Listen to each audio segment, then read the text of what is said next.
Hi, அனைவருக்கும் வணக்கம். ஓம் சாய்ராம், ஜெய் ஜெய் சாய்ராம், குருவே சரணம், குரு கடாட்சம். ஆண்டவன் கணக்கு தப்பாது இல்லைங்களா?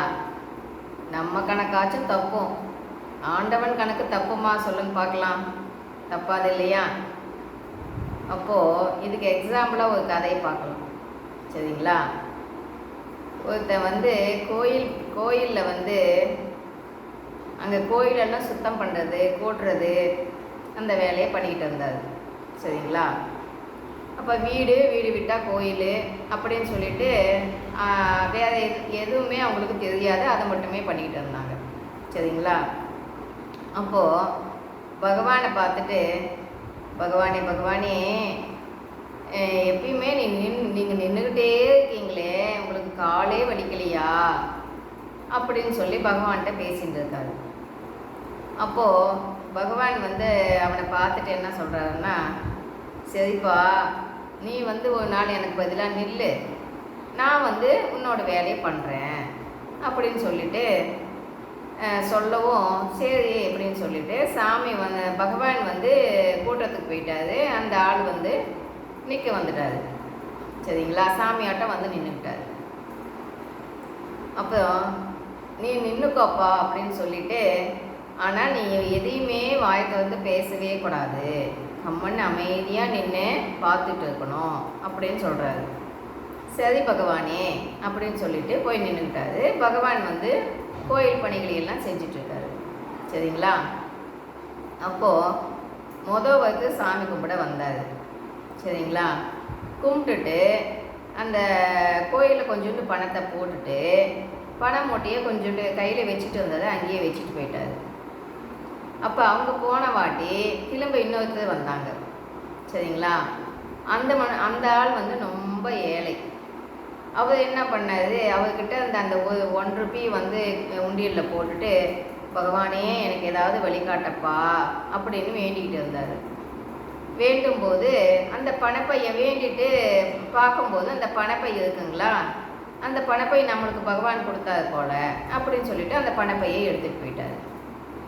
சரிங்களா?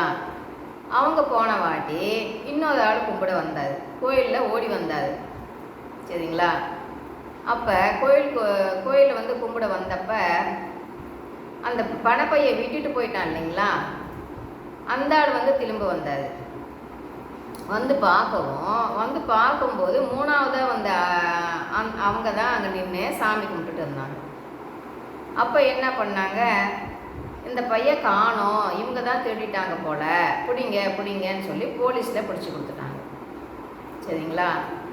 அப்போது அதையெல்லாம் பார்த்துட்டு நின்றுட்டு இருக்கும்போது, அச்சோ எல்லாம் தப்பாக நடக்குதே, இதை எப்படி சொல்லாமல் இருக்க முடியும், சொல்லிடலாமா அப்படின்னு அவங்க தப்பு பண்ணலை அப்படின்னு அவங்க வாயத்தை பேசிட்டாரு. பகவானாக நின்றுட்டு இருக்கு அந்த ஆள்.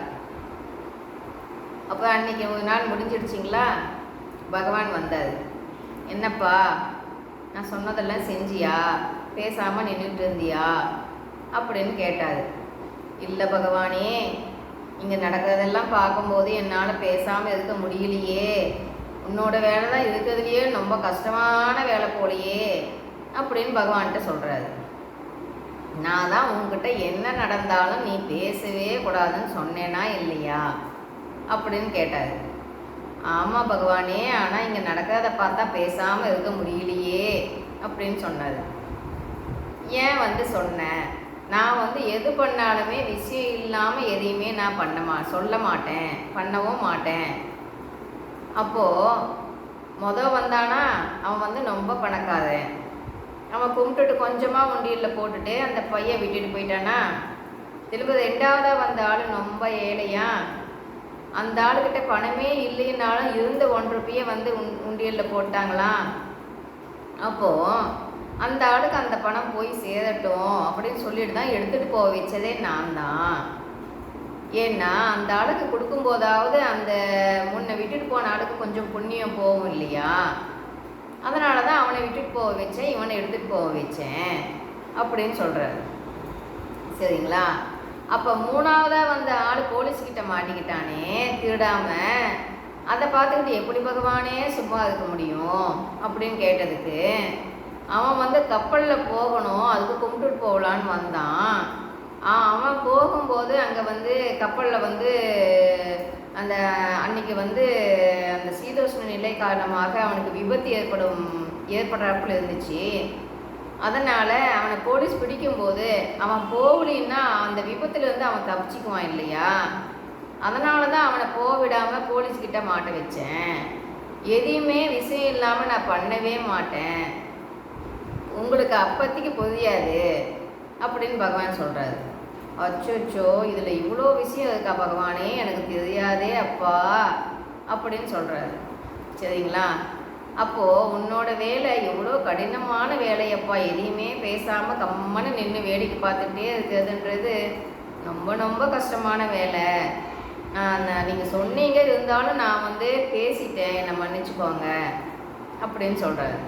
சரிங்களா?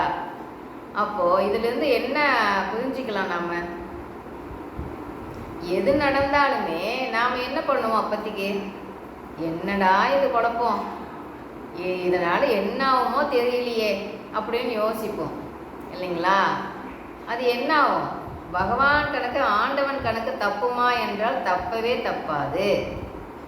அவங்க எப்படி வந்து சுற்றி சுற்றி வளைச்சாலும் அது வந்து என்ன ஆகும்னா ஒரு நன்மையில் தான் போய் முடியும்.